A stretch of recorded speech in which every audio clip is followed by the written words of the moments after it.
thinking. I have to tell you, I'm And the both challenge challenged and made the excited. chance My guy. excitement My is challenge I get a chance to give something back. My challenge is the shortest seminar I usually do is 50 hours. I'm not exaggerating. I do weekends, and when I do more than that, obviously coach people, but I'm into immersion. Because how'd you learn language? You didn't learn it by just learning principles. You got in it, and you did it so often that it became real. And the bottom line of why I'm here, besides being crazy mofo, is that I'm really in a position. I'm not here to motivate you, obviously. You don't need that. And a lot of times, that's what people think I do, and it's the furthest thing from it. What happens though is people say to me, well, I don't need any motivation. I say, well, that's interesting. That's not what I do. I'm the why guy. I'm I don't know why you do what you do. What is your motive for action? What is it that drives you in your life today, not 10 years ago, or are you running the same pattern? Because I believe that the invisible force of internal drive activated is the most important thing in the world. I'm here because I believe emotion is the force of life. All of us here have great minds. Most of us here have great minds. I don't know if I'm the category, but we all know how to think. And with our minds, we can rationalize anything. We can make anything happen. We can, I agree with what was described a few days ago about this idea that people work in their self-interest. But we all know that that's bullshit at times. You don't work in your self-interest all the time. Because when emotion comes into it, the wiring changes in the way it functions. And so it's wonderful for us to think intellectually about how the life of the world is, and especially those who are very smart. We can play this game in our head, but I really want to know what's driving you. And what I'd like to maybe invite you to do by the end of this talk is explore where you are today for two reasons. One, so that you can contribute more. And two, so that hopefully we can not just understand other people more, but maybe appreciate them more and create the kinds of connections that can stop some of the challenges that we face in our society today that are only going to get magnified by the very technology that's connecting us. Because it's making us intersect. And that intersection doesn't always create the view of everybody now understands everybody and everybody appreciates everybody. So I've had an obsession basically for 30 years. And that obsession has been what makes the difference in the quality of people's lives. What makes the difference in their performance, because that's what I got hired to do. I got to produce the result now. That's what I've done for 30 years. I get the phone call when the athlete is burning down on national television, and they were ahead by 5 strokes, and now they can't get back on the course. And I got to do something right now to get the result, and nothing matters. I get the phone call when the child is going to commit suicide, and I got to do something right now. And in 29 years, I'm very grateful to tell you I've never lost one in 29 years. It doesn't mean I won't someday, but I haven't done it. And the reason is an understanding of these human needs I want to talk to you about. So when I get those calls about performance, that's one thing, like how do you make a change? But also, I'm looking to see what is it that's shaping that person's ability to contribute, to do something beyond themselves. So maybe the real question is, I look at life and say there's two master lessons. One is there's the science of achievement, which almost everyone in this room has mastered to an amazing extent. That's how you take the invisible and make it visible, right? How do you take what you dream about and make it happen? Whether it be your business, your contribution to society, money, whatever it is for you, your body, your family. But the other lesson of life that is rarely mastered is the art of fulfillment. Because science is easy, right? You know the rules, you write the code, you follow the, and you get the result. Once you know the game, you up the ante, don't you? But when it comes to fulfillment, that's an art.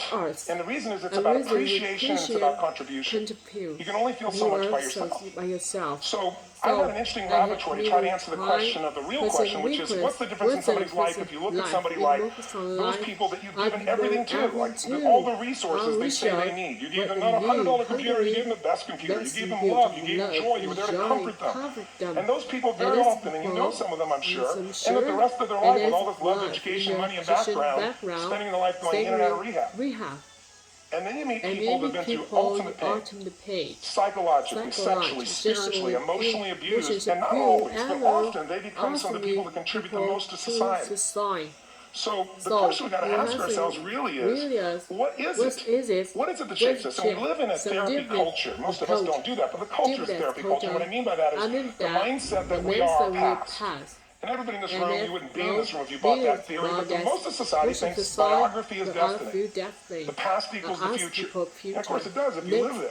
But what people in this room know, and what we have to remind ourselves of, because you can know something intellectually, you can know what to do and then not use it, not apply it. So really what we're going to remind ourselves is decision is the ultimate power. That's what it really is. Now when you ask people, have you failed to achieve something? How many have ever failed to achieve something significant in your life? Say I. Thanks for the interaction on a high level there. But if you ask people, why didn't you achieve something? Somebody who's working for you, or a partner, or even yourself, you failed to achieve a goal. What's the reason people say they failed to achieve? What do they tell you? didn't know enough, didn't have the knowledge, didn't have the money, didn't have the time, didn't have the technology. You know, I didn't have the right manager, didn't have the Supreme Court.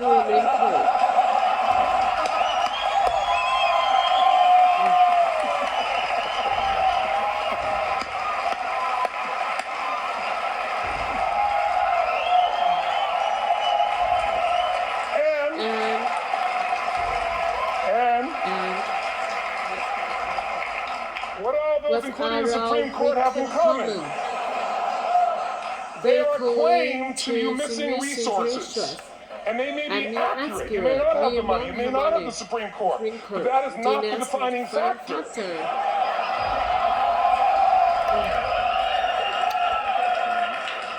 And you correct me if I'm wrong. The defining factor is never resources, it's resourcefulness. And what I mean specifically, rather than just some phrase, is if you have emotion, human emotion, something that I experienced from you day before yesterday on a level that is as profound as I've ever experienced, and if you communicate with that emotion, I believe you would have beat his ass and won.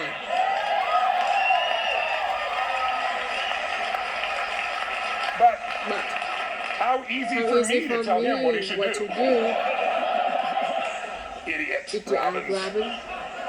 But I know when we watched the debate at that time, there were emotions that blocked people's ability to get this man's intellect and capacity and the way they came across to some people in that day. Because I know people that wanted to vote in your direction and didn't, and I was upset.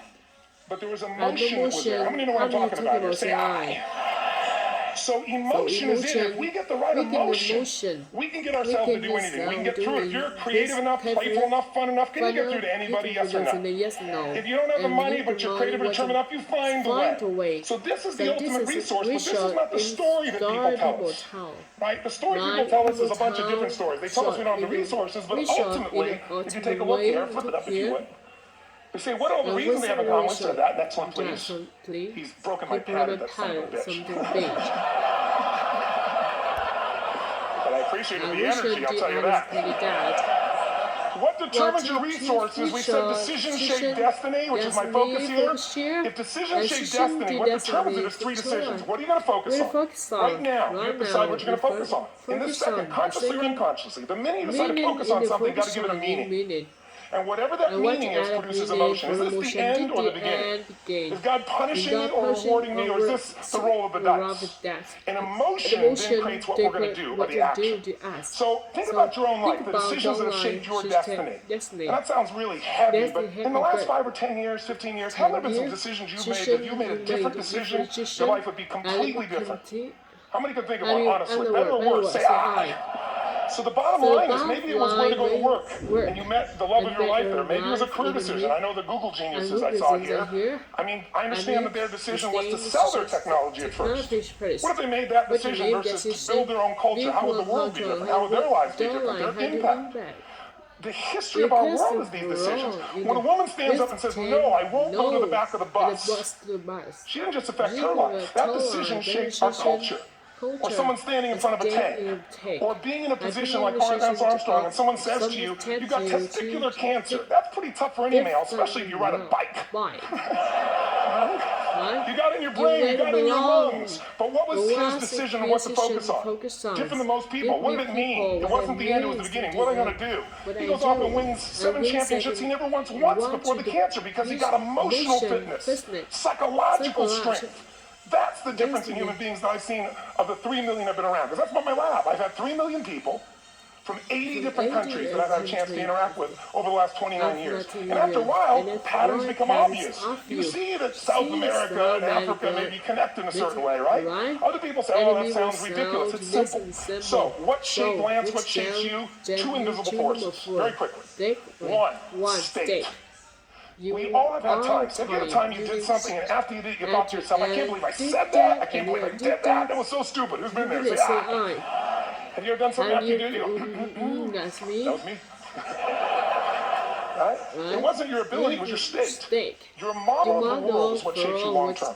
Your model of the world is the filter. That's what's shaping us.